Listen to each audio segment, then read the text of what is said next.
BTR सरकारनि गियान सोरां बिथांखिनि गेजेरजों फरायसाफोरनो 5,000नि अनसुंथाइ होदों रुजुगोरा मोसाहारि बिथाङा। गियान सोरां बिथांखि आसुनि दारै 5,000 नि चेक राननानै होदों।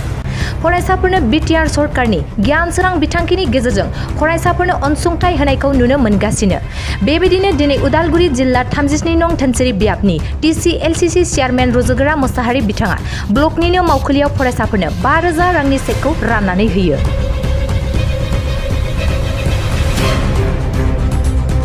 बिथां मोसाहारिनि अनसुंथाइ होनायखौ साबायखर बावदों अनसुंथाइ मोनगिरि फरायसा आरो नखरनि बिगोमाफोरा।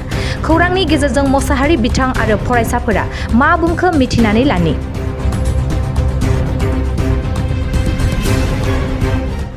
बिटिआर सरकारनि मानव गेदेर दैदेनगिरि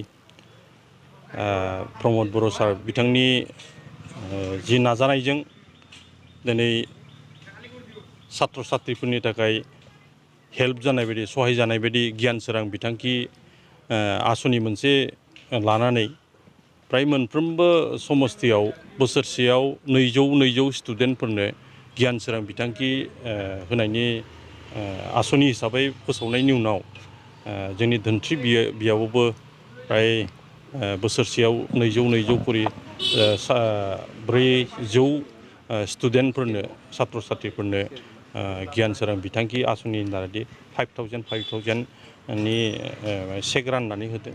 आरो बे आसुनिनि सिङावनो दिनै धोनस्रि बियाबनि सिङाव प्राय 200 स्टुडेन्टफोरनो जि गियान सोरां बिथांखि बेखौ आङो जाय स्टुडेन्टफ्रा गरिब थाखोनि जाहाथे बिसोरो एडमिसनजों लोगोसे एसे एनै कागज कलमफोर बा ड्रेसफोर माने बायनायाव सहाय जाथों बेखौनो नोजोर खालामनानै जोङो BPL लेभेलनि छात्र छात्रिफोरनो जों बेखौ धोनस्रि ब्लक हिसाबै बा कनस्टिटिउन्सि हिसाबै जोङो बेखौ रानना होदों।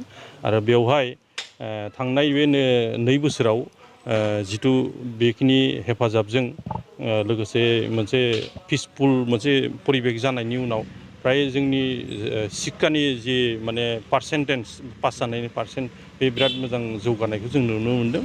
दा बे हिसाबै जोङो छात्र छात्रिखौ बा फरायसुला फरायसुलिफोरखौ बेखिनिखौ सहाय खालामनो मोननानै जोङो खोब गोजोननाय मोनदों। आरो बे हिसाबै आङो साफ्रोमबो स्टुडेन्टफोर जायफ्रा दिनै मोनबाय बिथांमोनखौ आं मोजां जाहाथे भबिसत मोजां जाहाथे फरायनानै मोजां पास खालामनो हायो बेखौ आं आसा खालामदों। आरो जायफ्रा थालांदों बा गोदानै माने कलेजफ्राव हाबदों इउनिभारसिटियाव हाबदों बिथांमोननोबो नेक्स्ट जे फैबाय थानाय बोसोर जितु बोसोरथाम दंबावो बे बोसोरथामावबो होनायनि बेबस्थाखौ लागोन। आरो बेखौ जोंनो सरकार तरफनिफ्राय जोंनो बेखिनिखौ खोथा होदों। आरो बे हिसाबै आङो माने बिटिआर सरकारखौ आङो रोजा रोजा साबायखर होदों बेखिनि छात्र छात्रिफोरखौ सुबिदा होनायनि थाखाय। जों बियाबनिफ्राय बेखिनि माने गियान सोरां बिथांखि होनायनि उनावहायबो जोङो प्राय माने बिमाफोर जायफोर बिमाफ्रा फिसा माने दखानफोर होनानै जायो मैगं थाइगं माने फाननानै जायो BPL लेभेलनि बिथांमोननो माने अनसाय बिथांखि होनानैबो बिथांमोननोबो हेल्प होदों। आरो लोगोसे जायफोर न'खरफ्राव बेमारिफोर दङ बिथांमोनखौबो जोङो बिथांमोननो हेल्प जानाय बायदि बेयावबो रग निर्मल आसुनि हिसाबै होनाय जादों। आरो लोगोसे जों बेखौ माने जिथु बिटिआर सरकारनिफ्राय गोजौ थाखोनि सोलोंथाइ लानो थाखाय जायफ्रा डक्टर इन्जिनियारफोर बा IAS माबायाव UPSC बा APSC होनायनि जायफ्रा मिजिं दं बिथांमोनखौबो जों अर्गेनाइज खालामनानै थांनाय जुलाइ मासाव प्राय उदालगुरि माने कलेजावनो उदालगुरि जौमा फरायसालियावनो बेयाव मोनसे माने आनजाद होनानै सुपार 50नि दारादि बेखौ सेलेक्सन खालामनायनि बेबस्थाखौ खालामनाय हिसाबै माने आसुनि लानाय हिसाबै जोङो बेखिनिखौ अर्गेनाइज खालामनो हादों रायजो राजानि गेजेरजों। आरो छात्र छात्रिया जाहाथे बेखिनि सुबिदाखौ मोनो बिनि थाखाय जोङो खामानि मावनानै होदों। गियान सोरां बिथांखिनि गेजेरजों मोननाय बे अनसुंथाइ TLCCनि मासिगिरि रुजुग्रा सार बिथाङा बे बिथांखिखौ होनायनि थाखाय जोबोद गोजोननाय मोन्दों जोङो। बे रांजों जोङो दायो एडमिसन खालामगोन जोंना एडमिसनबो सोलिगासिनो ना 3rd सेमनि ओमफ्राय आरो बेजों जों लेखा बायगोन बे जोबोद गोजोननाय मोन्दों। आरो बिदिनो मावलांबाय थागोन बेफोरबायदि रां अनसुंथाइ मोनबाय थागोनखौ आसा खालामो। 5,000 मा खालामगोन बेखौ?